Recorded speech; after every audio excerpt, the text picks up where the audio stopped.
Are you saying, I was watching those Hong Kong riots, but you're saying, was that part of the reason that COVID appeared? I believe so. They could not stop them. They could not. I wrote about it every week. Again, I'm on Hong Kong TV. The people would not stop it. It stopped like that. Oh, and by the way, one of our top trends of 2021, because we do them in December before this happened in 2020, was New World Disorder.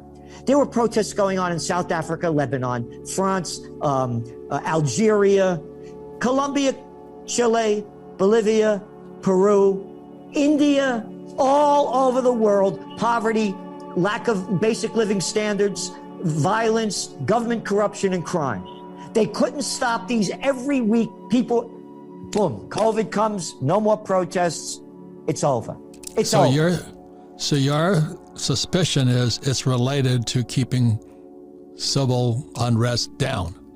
No, it's to keep the maniacs in charge that are robbing the people of their rights in charge. And they suck up and bow down to the people that pay them off, that morons and imbeciles call campaign contributions. The United States and New Zealand are the only two countries that allow drug ads on TV. New Zealand has, the death rate is next to nothing. And now they're locking it down. They work for the drug dealers. Again, people call it big pharma. Look at how the FDA just allegedly approved the virus drug, right? Who was the head of the FDA under the Trump administration? Oh, by a guy by the name of Scott Gottlieb. Hey, where's Scotty now? Oh, he's on the board of directors of Pfizer.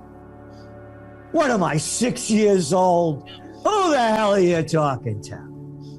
You got the guy that's running the FDA on the board of directors of Pfizer? Grow up.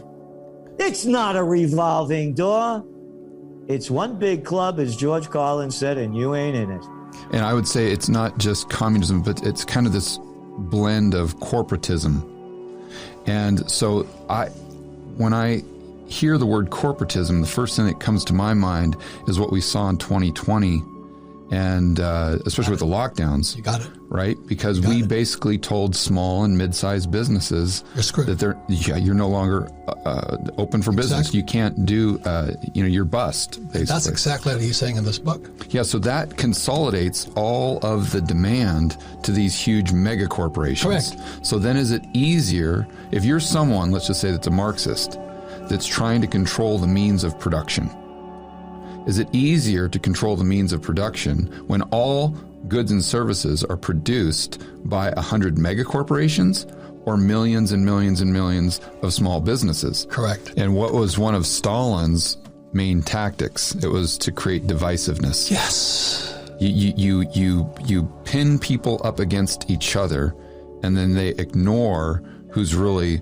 pulling the strings. Correct. And then you can basically do whatever you want. Remember our good friend Chris Martenson? Yes. When he did that presentation at our event here a couple weeks ago. Yeah, but remember he talked about that experiment with the rats in the cage. Yeah. So basically, if you've got one rat in a cage and you've got the scientist out there that's shocking the rat, if it's in a cage by itself, it'll just kind of, huddle up into a ball and it won't really do anything.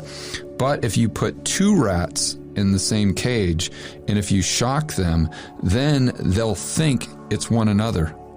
And they will start to fight, and they'll actually fight to the death. Because they don't know that it's that guy out there in the white lab coat. And so it's kind of this I forgot what the exact experiment was called, but we can see that playing out right now in the United States, where the media and the central planners and the social media especially is trying to make us even more and more divisive. And then we, the average Joe, look around and we aren't sophisticated enough or have the education to understand all of these things at play, like that's going to be in your book here. And So we look at everyone else out there and we say, oh, it must be that person that's wearing a mask, or, oh, it must be that person that's not wearing a mask. And then we start to really fight, or it must be this Rittenhouse character, or it must be the people Black that Lives Matter. Yeah, or whomever you don't like, right? Whatever side of the aisle you're on. Right. And then it just leads to more and more and more fighting. But you're talking about taking away private property. And when you were mentioning that, I was thinking that our first form of private property is our own body. Yeah. So we're living in a day and age where the government that's in charge right now in the United States is trying to mandate that you do things with your private property, your body, that you might not want to do. Correct. So when you see that on the news, when you see those headlines, do you look at that through the terms of Marx and the studying that you've been doing for Capitalist Manifesto? Yeah, mandate means you lost your freedom. Yeah. That's all it means.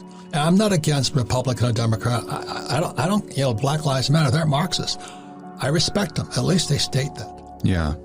We're a free country. You want to be a Marxist? Good. You want to be Christian? Good. You want to be Jewish? Good. You want to be Muslim? Good. It's freedom. But mandate means no freedom. And that's totalitarianism. Yeah. That's what's frightening to me.